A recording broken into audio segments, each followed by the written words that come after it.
Je m'appelle Raoul Markovitz, je suis historien, maître de conférence à l'École normale supérieure et chercheur à l'Institut d'histoire moderne et contemporaine.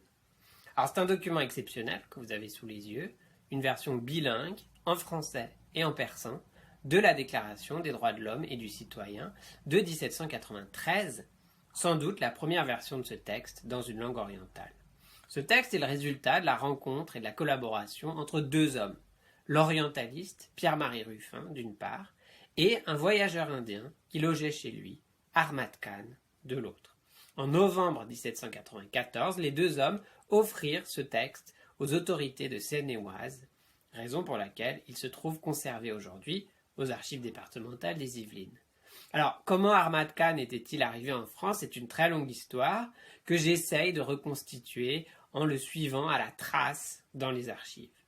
Mais pour en revenir au document, sachant que le persan était couramment employé dans l'Inde moghole, d'où Ahmad Khan venait, on serait tenté de penser que c'est son expertise linguistique qui avait été mobilisée ici.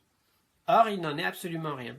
La traduction du texte était l'œuvre de Ruffin, comme le proclame d'ailleurs, sans ambiguïté aucune, la page de titre. Ahmad Khan, lui, est ravalé au rang de simple transcripteur du document.